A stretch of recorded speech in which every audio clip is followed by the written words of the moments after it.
And all this time, I have not put the tune-up parts in. And I have a reason for that, which you're going to see. In 3, 2, 1. The machine of my dreams. Well, this is actually not the machine of my dreams. The machine of my dreams was a Sunscope. Well, my friend Mark Martin, he's responsible for this. But he also brought me a Sunscope. But it's up in the loft of the barn. Because it didn't have a roll-around cabinet. It was just, and I had to get these out of the weather when he brought them over. So, my many thanks to Mark. He got them at an auction. Cheap. Brought them over, said, they're yours. Where do you want them? So, as you can see, it's been here for a little while. Back in the 1980s, this was the machine of my dreams. Not this one, the Sunscope, which I have upstairs. So, I mean, I have never used the Atlas AMA 800. I'm going to have to go look it up to see what they're pretty intuitive. This is an oscilloscope that shows you primary and secondary ignition, and some of them will show you actually alternator output.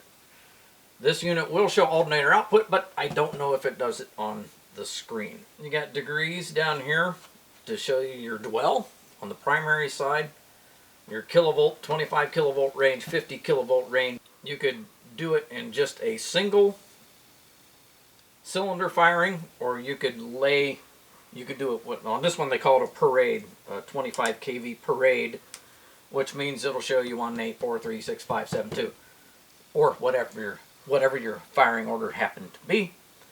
Or you could do a superimpose, which was you took all of them and you laid them all in one spot, and when you did that, you could show the differences between the cylinders, mostly on the primary side.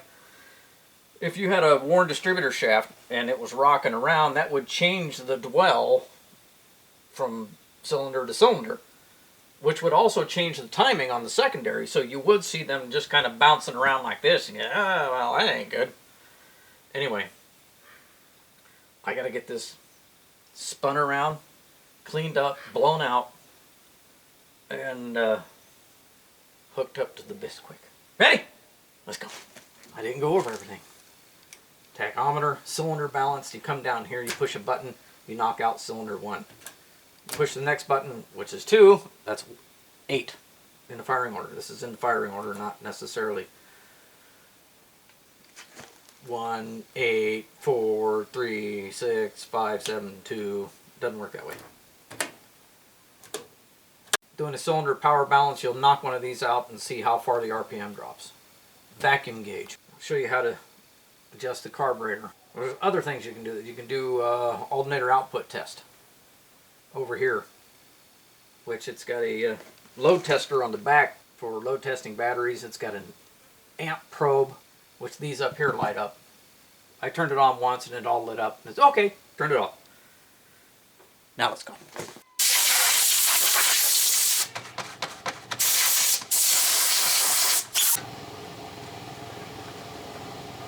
Rodent eviction. What are you doing?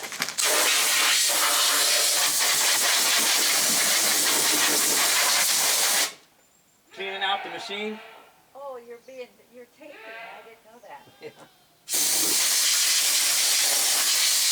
That's okay, you played it well.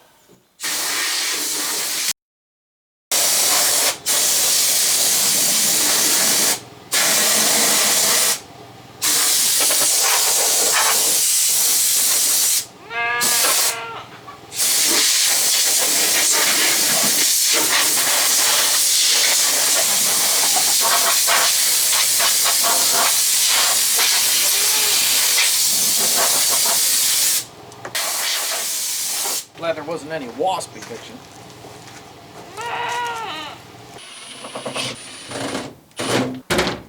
Something interesting.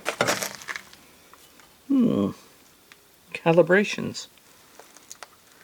Amps, mag timing, reference, mag timing cal, battery volts, tac 0, tac cal, amps cal, raster 0. We'll probably want to do that one. Right edge, horizontal, center, vertical center, brightness. You know, it's like the old TVs.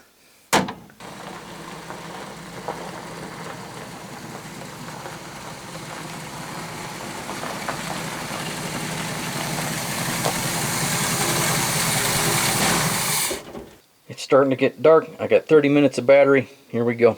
Number one is on number one. Secondary pickup. Primary connected to positive side of the coil. The vacuum line is connected. What else we got going on over here? Oh, battery. Positive and negative. Everything that you see and hear from this point forward is from memory of 40 years ago. Now I wish I could turn the light off. It's messing with the camera. I got some. My lowrider seat cover.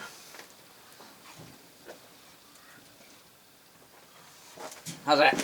Now I'm going to have to yell because you won't be able to hear anything because the engine's running and the camera's closer to the engine than it is to me. Oh, it's exciting. It's exciting. On. Select 8 cylinders. Primary pattern. Oh, 8 cylinders. This is all off. That's off. Couldn't do anything with this. You stupid thing, you. Amps, dwell. Oh, so this must be dwell. If this is lit up to that. And that's amps. I'm trying to figure it out here. So 1200 RPM and referencing this. Special test selector is off. Well, fire it up. Just over 18 inches of vacuum. We got no tack. Well's not working. Because I don't know if I have it hooked up right. Or even if my wires are making contact. Let's go to secondary.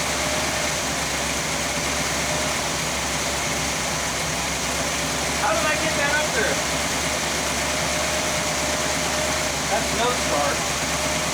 5, 6, 11, 14, 10, 9. 5.4. 3. That secondary pattern. Nothing.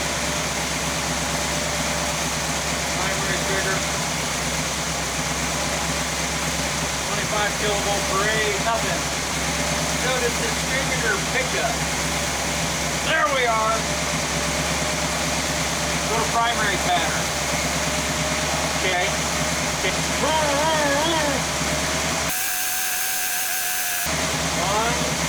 2, 3, 4, 5, 6, 7, 8. Oh! Oh! Tack's working. 1,000 RPM. Let's calm that down a little bit. I'm going to want about 700. What's it doing? 3,600. Back to the 1,200 scale. No, that ain't working. That's on 6-cylinder. That's on 4-cylinder. Looking at my 12. That's a 5-cylinder, 6, and 8. Saying I got 45 degrees of dwell. I almost believe that. The tack doesn't know where to go. Go to secondary.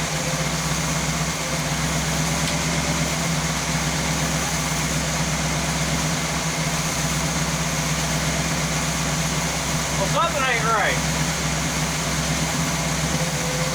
Now I'm starting to do what it's supposed to. Right edge.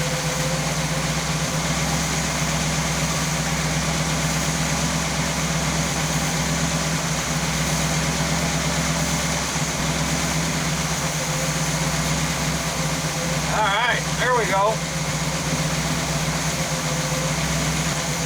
Crazy, man, crazy. This thing got problems. Keeps doing the accordion thing, won't stay still. 1, 8, 4, 3, 6, 5, 7, and 2. This is your firing line of number 1.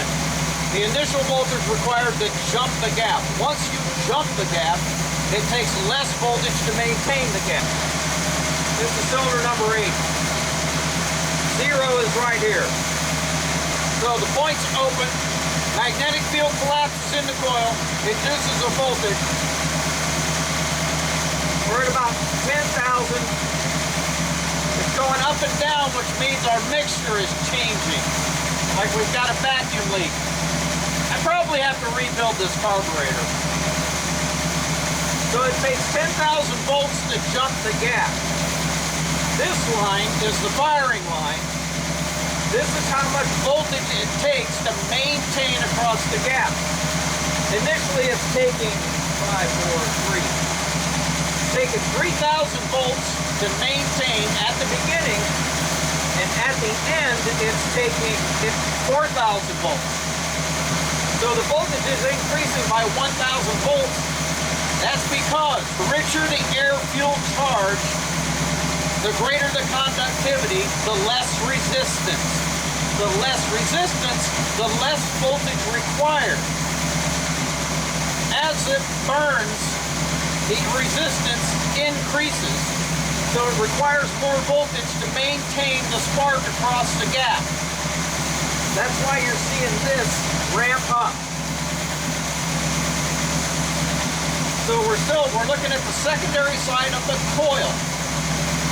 Spike, downward spike here is where the spark stops. There's no longer sufficient voltage to cross the gap. It goes down below 0. Turns around, goes the other way, back into the coil.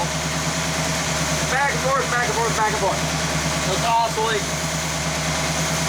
This point right here is where the points close. When the points close, it's charging the coil.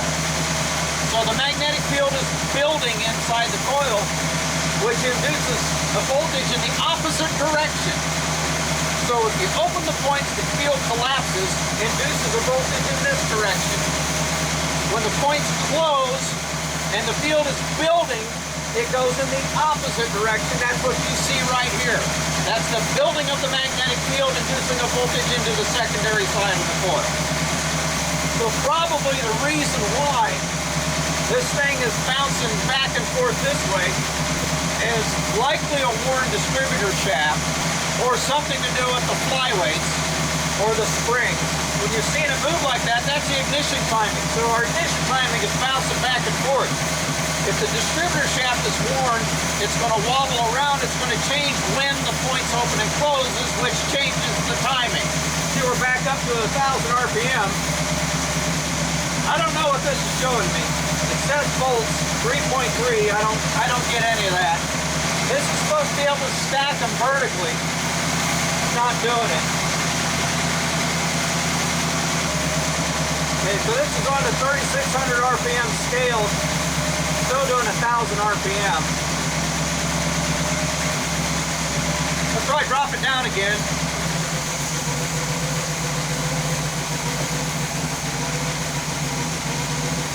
I don't know why it's going to that scale. There's got to be something inside this machine making it do that. Maybe I'll get Dave over at Dave's antenna. Dave's TV. So cylinder power balance.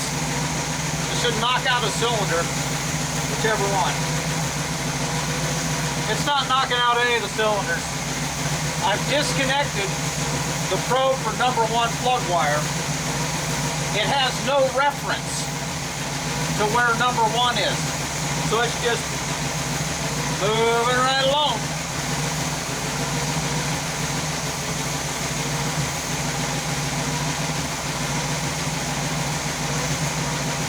Now it's staying put. So I took the positive battery clip off of the battery, put it on the primary side of the coil. That's exactly what it should be, 9 volts.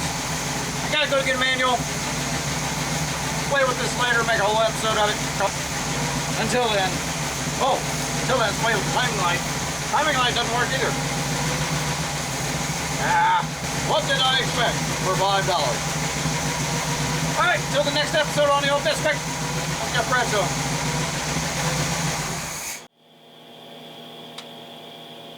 Thinking something's definitely wrong here.